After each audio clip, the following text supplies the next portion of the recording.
प्राचीन काल में श्री गंगा जी के तट पर धर्मराज युधिष्ठिर ने वीर जरासंध को मारने के लिए राजसूय यज्ञ का आयोजन किया।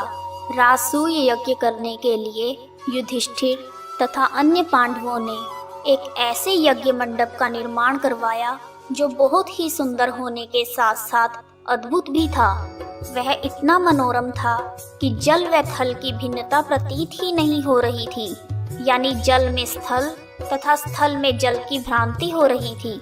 सरल शब्दों में कहूँ तो ऐसा था कि जल में देखने पर लगता था कि हम जमीन पर खड़े हैं। जमीन पर खड़े होते थे तो ऐसा लगता था कि वह जल है। और अत्यंत सावधानी रखने के बावजूद भी बहुत से व्यक्ति उस अद्भुत मंडप में धोखा खा चुके थे।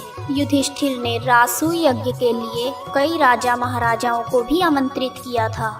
एक बार कहीं से टहलते टहलते धृतराष्ट्र जी के पुत्र दुर्योधन भी उस यज्ञ मंडप में आ गए और एक जल से भरे तालाब को स्थल समझकर उसमें गिर गए। संयोग से द्रौपदी अपनी दासियों के साथ वहीं पर उपस्थित थी और दुर्योधन को इस जल थल के भ्रम का शिकार होते देखकर उसे हंसी आ गई और उन्होंने बहुत मजाक उड़ाया और कहा, अंधे की संतान भी अंधी है, क्योंकि दुर्योधन के पिता धृतराष्ट्र जन्म से ही अंधे थे। द्रौपदी के इस ताने भरे उपहास से दुर्योधन बहुत नाराज हुआ। यह बात उसके हृदय में बाण के समान चुभने लगी और अपने इस उपहास का बदला उसने पांडवों को द्यूत क्रीड़ा में हरा कर लिया। द्यूत क्रीड़ा में पराजित होने पर प्रतिज्ञा के अनुसार पांडवों को 12 वर्ष का वनवास भोगना पड़ा, जहां पांडव अनेक प्रकार के कष्ट सहते हुए बहुत कष्टपूर्ण जीवन जी रहे थे। एक दिन भगवान श्री कृष्ण जब उनसे मिलने आए तो युधिष्ठिर ने अपने कष्टपूर्ण जीवन के बारे में प्रभु को बताया और अपने दुखों से छुटकारा पाने का उपाय पूछा। तब श्री कृष्ण भगवान ने उपाय के रूप में उन्हें कहा, हे युधिष्ठिर, तुम विधि पूर्वक अनंत भगवान का व्रत करो, इससे तुम्हारे समस्त कष्ट दूर हो जाएंगे और तुम्हारा खोया हुआ राज्य पुनः प्राप्त हो जाएगा।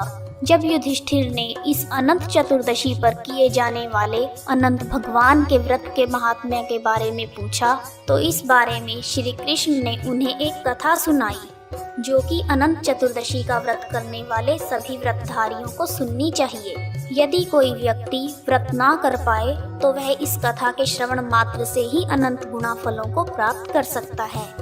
आइए शुरू करते हैं। प्राचीन काल में सुमंत नाम का एक नेक तपस्वी ब्राह्मण था, जिसकी पत्नी का नाम दीक्षा था। उसकी एक परम सुंदरी, धर्मपरायण तथा ज्योतिर्मयी कन्या थी, जिसका नाम सुशीला था। सुशीला जब बड़ी हुई तो उसकी माता दीक्षा की मृत्यु हो गई। पत्नी के मरने के बाद सुमंत ने कर्कशा नाम की स्त्री से दूसरा विवाह कर लिया। सौतेली माता कर्कशा सुमंत की पुत्री सुशीला को पसंद नहीं करती थी और उसे तरह तरह के कष्ट प्रदान करती थी। धीरे धीरे समय बीतता रहा और सुमंत को अपनी पुत्री सुशीला के विवाह की चिंता सताने लगी। तब कौंडिन्य ऋषि ब्राह्मण सुमंत के घर पर आए और उन्होंने सुमंत से उनकी पुत्री का हाथ मांगा। कौंडिन्य ऋषि काफी धन संपत्ति वाले ब्राह्मण थे। उनके पास भौतिक सुख व वैभव की कोई कमी नहीं थी। कौंडिन्य ऋषि की बात सुनकर सुमंत बहुत खुश हुए और उन्होंने खुशी खुशी अपनी पुत्री सुशीला का विवाह कौंडिन्य ऋषि के साथ कर दिया। लेकिन दहेज प्रथा के अनुसार जब बेटी की विदाई करने लगे तो बेटी और दामाद को कुछ देने की बात आई। तब सौतेली माँ कर्कशा ने अपने दामाद को कुछ ईंटें और पत्थरों के टुकड़े दे दिए। कौंडिन्य ऋषि सौतेली माता के इस व्यवहार से बहुत दुखी हुए, लेकिन बिना कुछ कहे अपनी पत्नी सुशीला को लेकर अपने आश्रम की ओर चल दिए। परंतु रास्ते में ही रात हो गई, इसलिए वह एक नदी के तट पर रुककर संध्या पाठ करने लगे। सुशीला ने देखा कि उसी नदी के तट पर बहुत सी स्त्रियां सुंदर वस्त्र धारण कर किसी देवता की पूजा कर रही थी। सुशीला के पूछने पर सभी स्त्रियों ने उन्हें बताया कि वह श्री अनंत नारायण भगवान की पूजा कर रही हैं। इस पर सुशीला ने पूछा कि यह अनंत नारायण भगवान कौन है सुशीला के पूछने पर स्त्रियों ने उसे विधि पूर्वक अनंत व्रत की महत्ता बताई। अनंत व्रत की महत्ता को सुनकर सुशीला प्रभावित हुई और उसने पूछा, यह अनंत भगवान कौन है? तब स्त्रियों ने बताया, अनंत नारायण भगवान श्री हरि विष्णु जी का ही एक रूप है।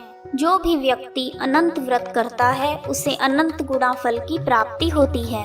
यह सब सुनकर सुशीला ने अनंत व्रत का अनुष्ठान किया तथा 14 गांठों वाला डोरा हाथ में बांधकर ऋषि कौंडिन्य के पास आ गई, क्योंकि व्रत धारण करने वाले को अनंत डोरा अपने हाथ में बांधना जरूरी होता है। कौंडिन्य ऋषि ने सुशीला के हाथ में बंधे हुए डोरे के बारे में पूछा।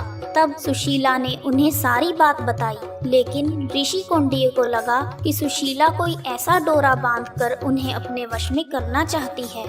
इसलिए उन्होंने अनंत डोरे को तोड़कर अग्नि में जला दिया, जिससे अनंत भगवान जी का अपमान हुआ और भगवान नाराज हो गए। परिणाम स्वरूप धीरे धीरे ऋषि कौंडिन्य दुखी रहने लगे। उनकी समस्त धन संपत्ति नष्ट हो गई और वह पूरी तरह दरिद्र हो गए। अंत में उन्होंने अपनी पत्नी से अपनी संपत्ति के नष्ट हो जाने का कारण पूछा। तब सुशीला ने उन्हें अनंत भगवान का डोरा जलाने की बात याद दिलाई। भगवान अनंत का अपमान करने के कारण ऋषि कौंडिन्य को बहुत पश्चाताप हुआ और इसी पश्चाताप के चलते वह अनंत डोरे की प्राप्ति के लिए वन में चले गए और कई दिनों तक भटकते रहे। और एक दिन भटकते भटकते वह निराश होकर पृथ्वी पर गिर पड़े। तब अनंत भगवान प्रकट होकर बोले, हे कौंडिन्य, तुमने मेरा तिरस्कार किया था, उसी से तुम्हें इतना कष्ट भोगना पड़ा। तुम बहुत दुखी हुए, अब तुमने पश्चाताप किया है। मैं तुमसे प्रसन्न हूँ। अब तुम घर जाकर विधि पूर्वक अनंत व्रत को करो। लगातार 14 वर्ष व्रत करने के बाद तुम्हारा यह दुख दूर हो जाएगा। तुम धन धान्य सुख संपत्ति से संपन्न हो जाओगे। कौंडिन्य ऋषि ने अनंत भगवान के कहे अनुसार 14 वर्षों तक अनंत व्रत को किया और उन्हें समस्त धन संपत्ति वापस मिल गई और उन्हें सभी क्लेशों से मुक्ति मिल गई। श्री कृष्ण भगवान की आज्ञा से युधिष्ठिर ने भी अनंत भगवान का 14 वर्षों तक विधि पूर्वक व्रत किया, जिसके प्रभाव से पांडव महाभारत के युद्ध में विजयी हुए तथा चिरकाल तक राज्य करते